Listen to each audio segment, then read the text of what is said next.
So this is my theme is creativity can go a long way in minimizing bone marrow biopsies. Actually, so this would be an controversial topic anyway. So my idea is to give actually to so I have seen a lot of bone marrow biopsies and I have done so many. And I feel that the patients are undergoing agony when we are doing a bone marrow biopsies. So since sometimes these bone marrow biopsies are being requested to the hematology, and at times some of the bone marrows can be deferred or can be postponed or can be stopped if we have gone through further investigations in that line. So then this is only to give my opinion to make your opinion better. So then your opinion matters and I expect comforting the patient's well-being. The nature's creativity in building up the human beings. Actually, nature is the most creative thing, and nature has built up the human being. It's so then they have given us that gift, the creativity or innovative thinking. So creative thinking should be applied for adapting original idea to the real life setting. And in the real life setting also, if we are creative, our home front, our profession and everything will be more creative. And I hereby describe a bit of innovative attitude that has to be established within our discipline of medicine before proposing on any invasive investigation. In the context of hematology, it is the bone marrow biopsy. So bone marrow is a highly organized organ. So then it contains several regions that provide necessary microorganisms that selectively regulates unique types of hematopoietic cells. And this field has a tremendous progress, and therefore this targeted treatment and other stuff has been has come into the medicine. So then this is a sort of a schematic diagram of the spatial organization of the structure. The spatial means it is organized within a small space which is which has a boundary of the bone marrow. And the main structures within this partial organized bone marrow are the hematopoietic tissues as well as non-hematopoietic tissues, which includes the bone, vasculature, network of reticular stromal cells, etc. So then bone is completely enclosed. So then when we do the bone marrow biopsy, we have to pierce the bone marrow, and then we infiltrate to the periosteum, which is the most sensitive area, and then bone marrow the bone marrow itself will pierce by occasional arterioles, and that is arrowhead has indicated that.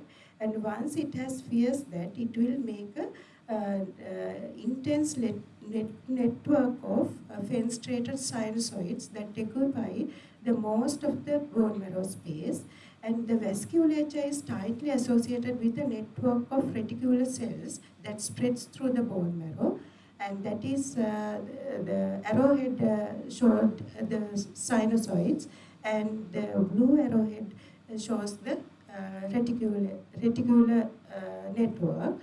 And then hematopoiesis takes place in between these cells. In between these matrix, many of the other types of stromal cells are also seen in the bone marrow. They are the hematopoietic, the osteoblast, osteoclasts, as well as sympathetic nervous system is innovated to the bone marrow structure, the bone marrow space.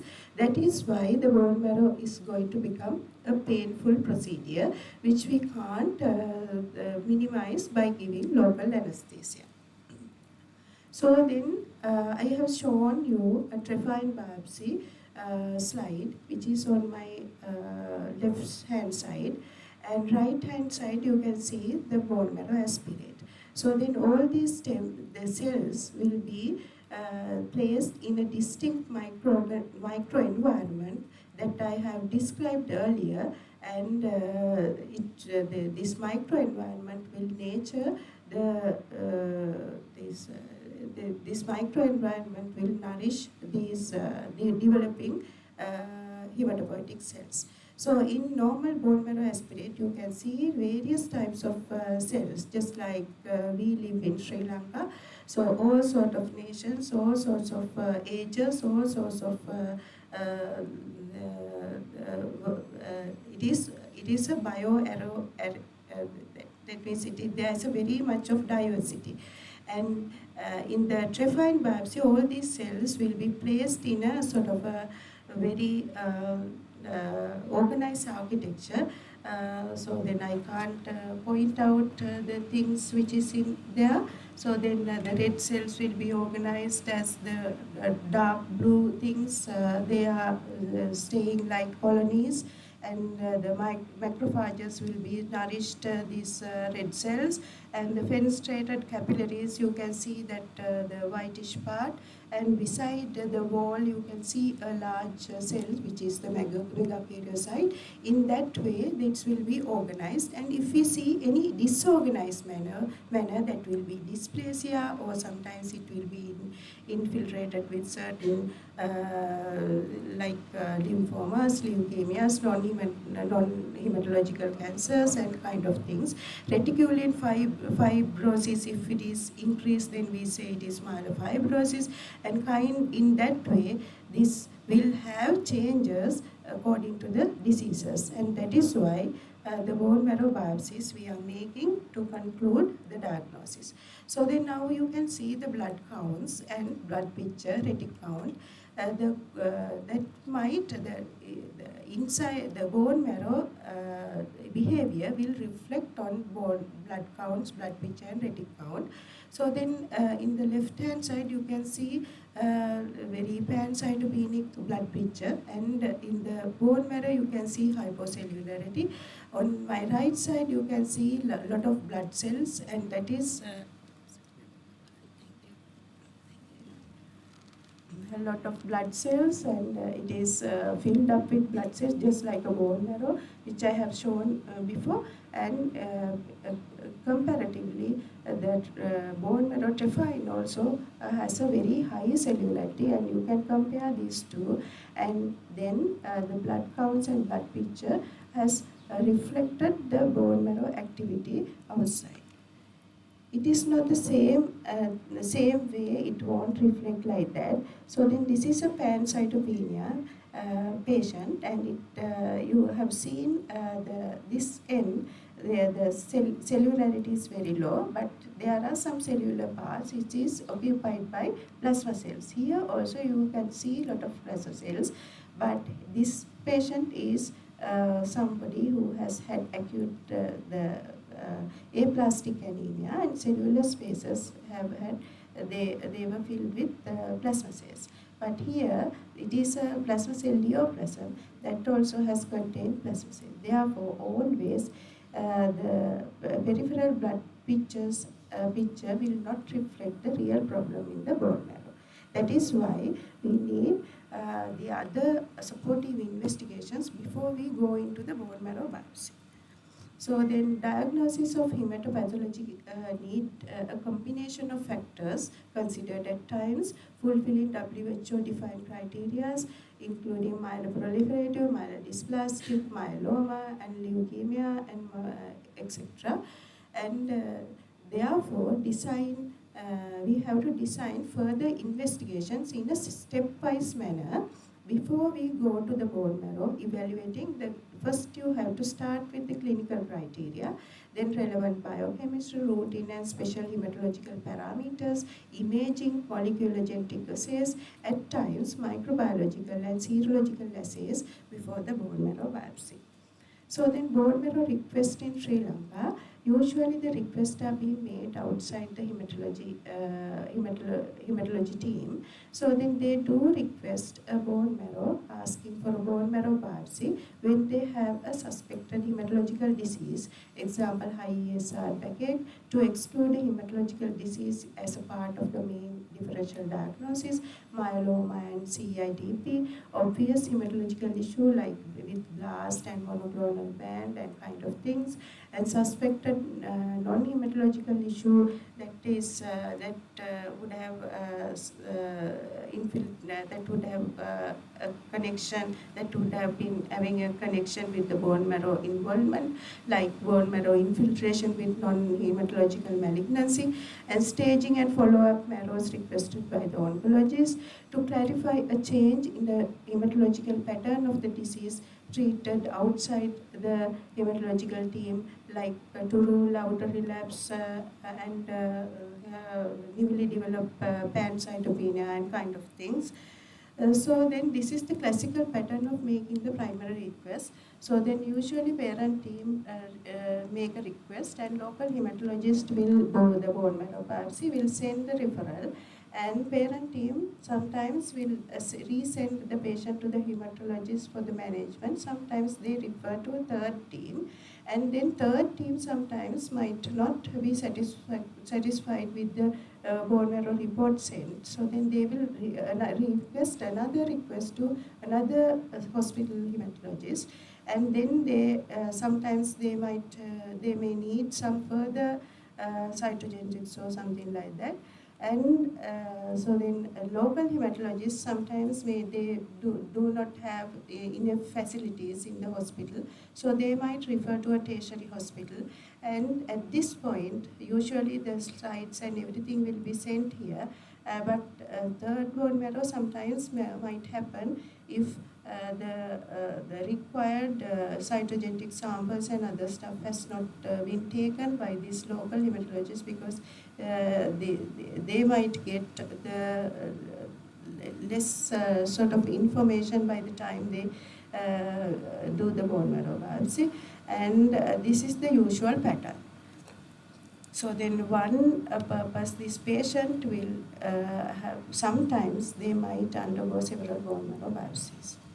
So then I will give this thing in a sort of in a clinical, through clinical cases, then you will get an idea. So then this is a case report with high ESR anemia. He's a man of 54 years, and clinically he had loss of appetite, and he had a severe backache and generalized bone pains as well for several months, and presented to so then clinically he was cachexic and mildly pale, and he had glossitis. There was a muddy sclera, there were no organomegaly, he did not have local weaknesses, and past medical history, there were no rheumatoid arthritis, trauma, diabetes or anything. In the full blood count, we received a blood picture, and blood picture had hemoglobin of 9.9 and mild neutrophil leukocytosis, and there was a mild to moderate ruler formation, and because of that we have requested certain investigations on the blood picture. And ESR was 120, CRP is not available. So then patient has anemia, backache, high CESR, and moderate to mild to moderate ruler formation. Now the question is, at this point, are you going to request a bone marrow biopsy? So then you keep your answer in your heart, and then you go to the next slide. So then we did not do a bone marrow biopsy, but we did some other investigations to rule out whether it is whether there is high total proteins, albumin low, and kind of things. And then we have noticed that this patient was having higher total protein, that is low, but that is not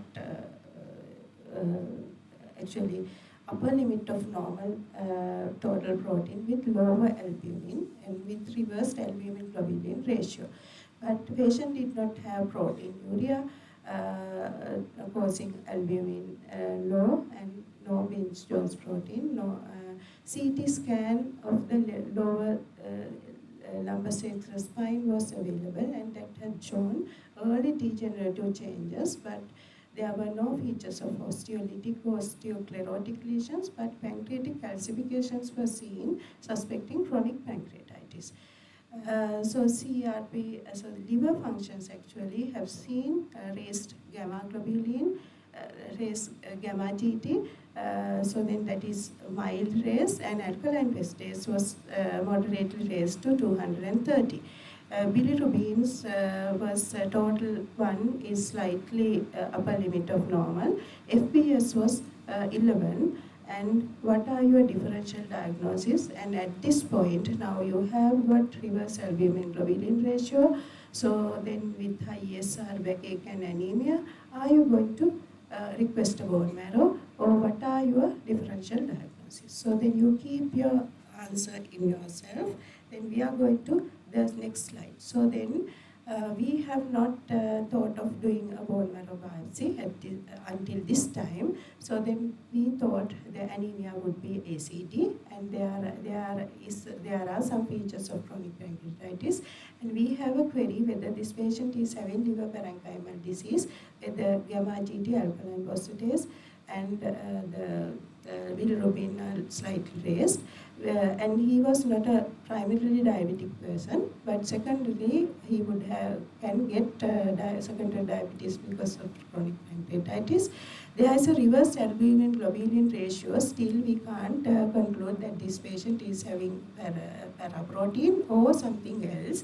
But for the time being, we thought it could be cirrhosis. High ESR due to chronic pathology, and backache, we don't know. It could be pancreatitis or something else. What is the next step? So then, are you going to do a bone marrow biopsy at this time, or you are going to investigate further with serum protein electrolysis and blah blah blah? So then, second line investigations had shown serum protein electrolysis, no monoclonal band, but only a polyclonal rise in gamma band, prominent alpha band. So it was suggestive of chronic inflammatory pathology. Still, are you thinking of doing a bone marrow biopsy? So then discussion is, if this paraprotein, if this reverse albumin globulin ratio has caused, actually, unless that, if it is due to paraproteins, SPE would have shown this abnormality.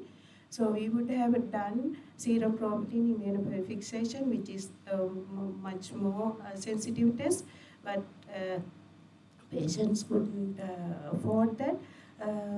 So then we did not think to do bone marrow biopsy, but we asked them to refer to orthopedic, liver gastro team, and endocrine involvement, actually endocrine team, to see whether patient is having a secondary diabetes.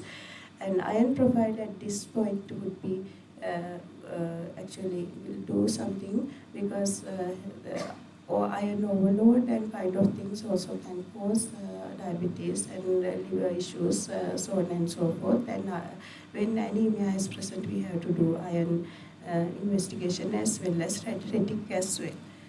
So then the take-home message is myeloma is not only cause that will reverse the albumin globulin ratio. So the second case is raised serum creatinine, high ESR with mild paraprotein band with moderate anemia. So then this is another 46-year-old man referred for a bone marrow biopsy, and we have done the bone marrow biopsy and showed a plasma cell of 8 to 9% with occasional binucleated plasma cells. Binucleated means they are a little bit abnormal plasma cells, which we can see in myeloma. And trephine biopsy had shown active trinanage hematopoiesis with granulocytic hyperplasia. Overt myeloma deposits were not present. So what is your diagnosis at this point? So the patient has renal disease, but it is 120, and he has anemia. There is a monoclonal band, and there are some abnormal plasma cells in the bone marrow, but it is less than 10%. What is your diagnosis? Whether it is symptomatic myeloma, smoldering myeloma, MGUS, or none of the above. So this is the problem I have had during reporting this bone marrow. So then this is open for the discussion. So then you can see here there are MGUS, smoldering myeloma, and symptomatic myeloma. So then if we put all these things into these categories, so then it could be MGUS, it could be symptomatic myeloma. To say it is MGUS, actually we have to prove that this patient does not have myeloma-related events. So then, patient has anemia. Patient serum creatinine is not that high though here, but anyway, if we can do the renal scan here. So then, if renal scan has shown acute changes, then it is possible that this renal dysfunction is related to myeloma. But here, when you see these things, still you haven't seen a large number of plasma cells inside. So we don't know whether anemia is related to this. We don't know whether the other features of TRAP is present in this person. So then this is what we have done. Before making the report on available data, hematology team can respond in two ways. The first way is we can give the report. Symptomatic myeloma cannot be excluded, such as renal scan, CSFL, skeletal survey, and other investigations. And we will ask the parent team to repeat SP in 3 months' time and the bone marrow biopsy. So then if we have done that, patient will undergo another bone marrow biopsy definitely in 3 months' time, because they will follow our the instructions. The second way is we hold issuing this report until further information is gathered. So then this is also very difficult for a hematologist, because everybody wants a report. So the report is the main thing the parent team wants. So then we have traced the patient. I'll requested the patient parent team to send a proper referral, and then patient got down to the clinic, and then clinical evaluation and history taking was taken. Further investigate this anemia, whether rule out whether it is something else or whether it is related to myeloma. And renal pathology was sorted out, and high ESR, so then other investigations on myeloma defining events were done, and serum free light chain assay also done. So then ultimately we have noticed that this patient had been in the ICU for 1 month due to leptospirosis and AKI and hypertension. He was discharged few weeks ago before his new presentation, and we did not have total body CT in NHK. MRI is also not possible, but skeletal survey, which is not ideal in this situation, but had not shown typical features of myeloma. And then serum creatinine was not that high for MDE. As the marrow was active with normal iron profile, anemia was defined as ACD, because he has had very recent, had been very unwell, and we reported this as MGUS, but we need to closely follow up this patient. Sometimes they might go into smoldering myeloma even within next couple of months. Weekly erythropoietin has corrected this anemia. So then the learning point is patient with M-band will be tested for bone marrow biopsy after further hematological evaluation, investigation, especially relevant with MDE. Neither negative bone marrow for myeloma will not exclude the presence of symptomatic myeloma, because that is the trap. So then no, the presence of plasmacytosis also will not conclude symptomatic myeloma. There should be clonal plasmacytosis. And plasmacytosis must be clonal, and MDE should be there, which is related to myeloma. These conclusions cannot be made overnight, but close monitoring under hematologist is mandatory. So then, sorry. So then I have given you a few slides. This is the ruler formation, which is typical for myeloma, and you can sometimes the high ruler formation will be seen in, that means ESR would be high in patients with TED, that means cold agglutinin disease. This is not ruler, but it is agglutination, and you can see mild ruler here.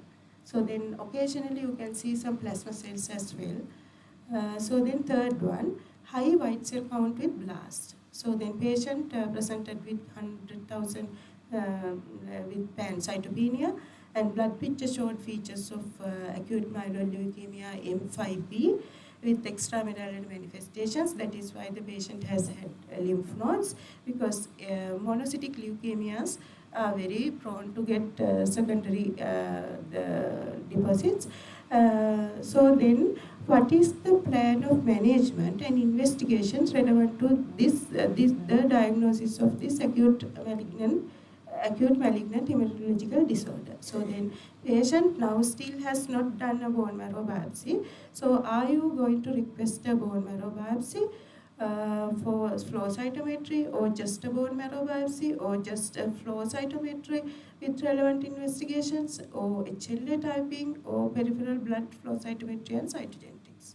So then keep your answer in your head, and we will go to the next slide. So there is peripheral high white cell count. Okay, so then it stimulates the bone marrow. So then all the investigations could be done from this peripheral blood without going for a bone marrow biopsy. Even cytogenetics, flow cytometry, and HLA typing, and everything can be done. So then, but this patient has undergone a bone marrow biopsy at last through a request. So then a patient was treated with intensive chemotherapy and subsequently sent another request for a bone marrow biopsy and post-induction bone marrow request. Full blood count during this assessment showed hemoglobin 11, platelet improved 120, white cell came down 8, neutrophils 2.3, but lymphocytes 4 and monocyte 2.1. That is monocytosis. So blood picture has shown 6% of blast with mild peripheral lymphocytosis. So bone marrow aspiration has done, and trophine biopsy was consisted of residual leukemia, reported as refractory leukemia. What is your opinion on the bone marrow evaluation at this point when the blast count is 6? So then it is obvious that the patient has not gone into remission. So then, yes, we have to do bone marrow biopsy. We have to reevaluate the diagnosis, because diagnosis can go wrong at any time. So that is why it is safe a patient to be with hematologist, because at any point it will be checked by, all the time it is checked through blood pictures and other stuff when they are getting treatment with the hematologist. So then at this point we have to reevaluate the diagnosis, preferably by flow cytometry, and peripheral blood counts are not adequate to perform these investigations. So then at this point actually, so then in a other country, if that is actually facilities available, 16-year-old girl with refractory leukemia should undergo salvage treatment and has to bridge for a bone marrow transplant. But this girl has had another treatment phase, and later third bone marrow also done when the heavier residual disease was there. So this third bone marrow biopsy would have done because the enough blasts were there. So then fourth case, peripheral blood lymphocytosis with lymphadenopathy, suspecting low-grade lymphoma.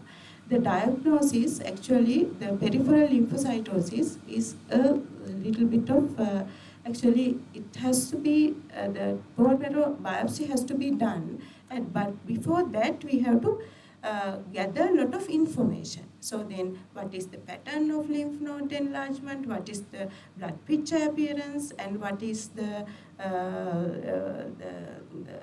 actually if the lymph node biopsy has been done, what they have told about this problem, and if the IHC has not, so then all the things cannot be done through IHC. So then if we can organize peripheral blood flow cytometry, and before doing flow cytometry, we must have an idea about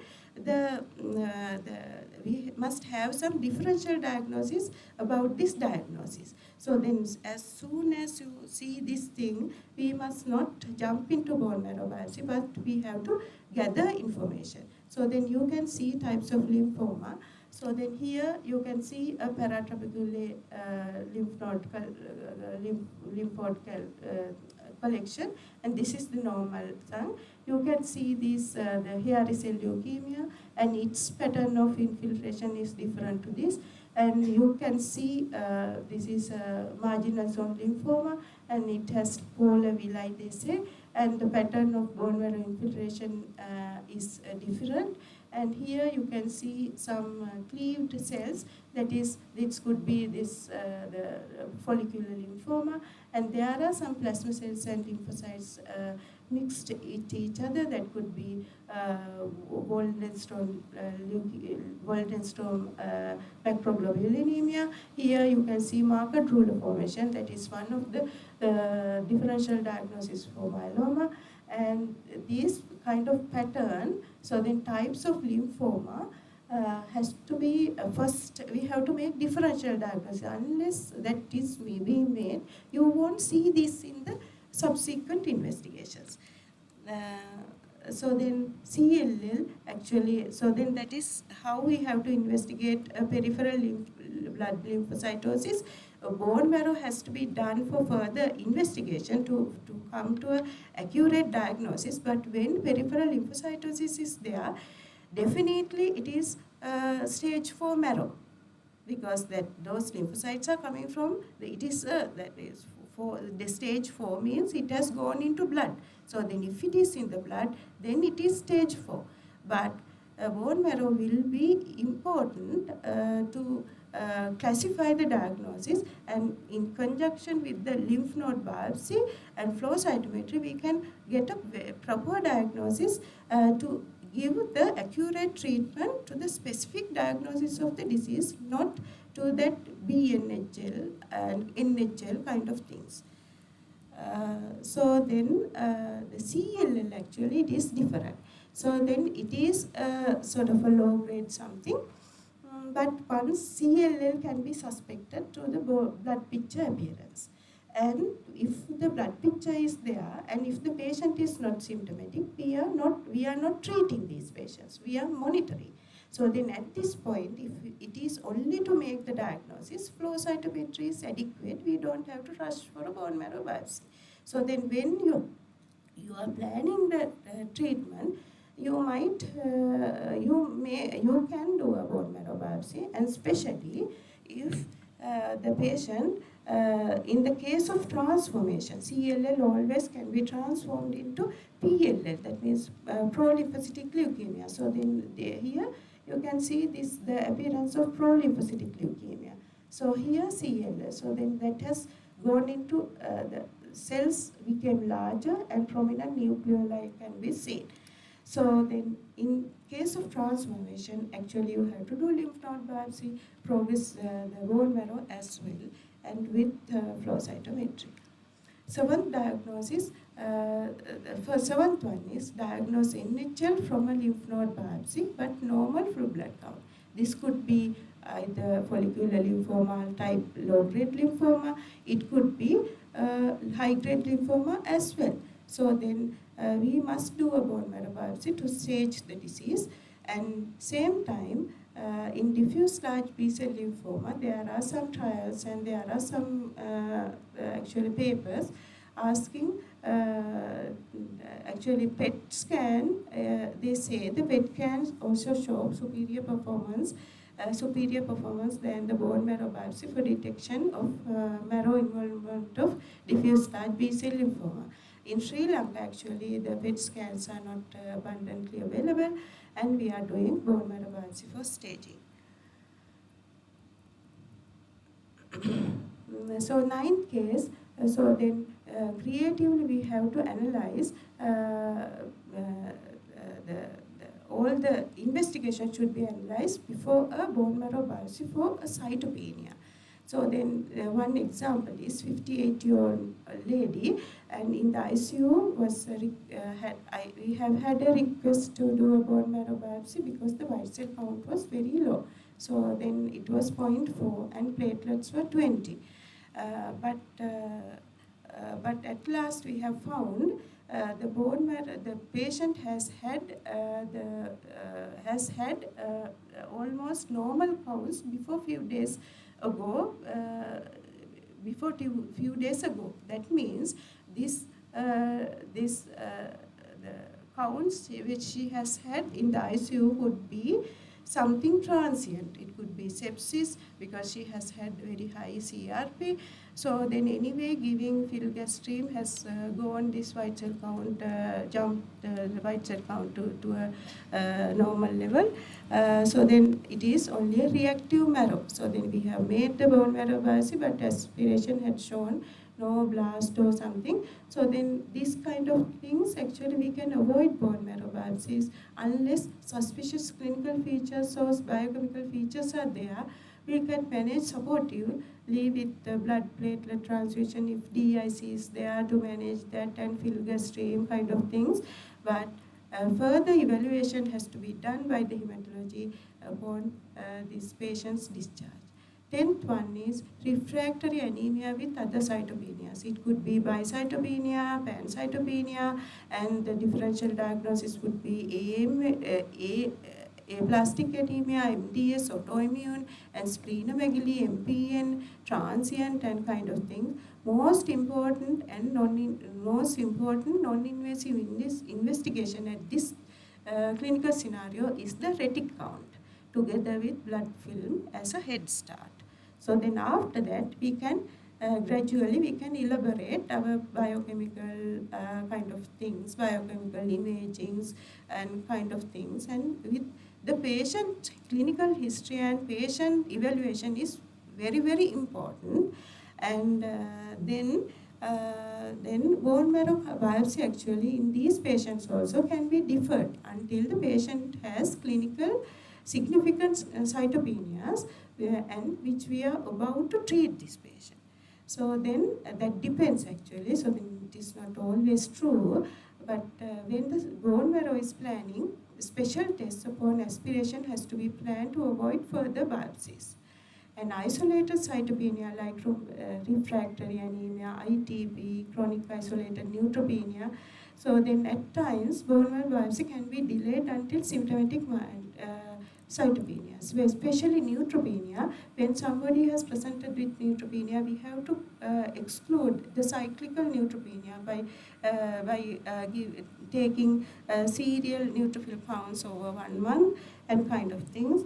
And ITP, actually we can see a lot of features of ITP from peripheral blood picture and clinical appearance. In that case, even in an adult elderly person, we can delay the bone marrow biopsy until the counts are lower than 10 to 20, 30, or until we start our treatment, we can delay the bone marrow. So then at the optimum time, we can do the biopsy. Otherwise, we won't see. So then shuttle neutropenias or shuttle thrombocytopenia and kind of thing, we won't see that much of difference in the bone marrow. So then at last, patient will have to undergo another bone marrow biopsy after a couple of years' time.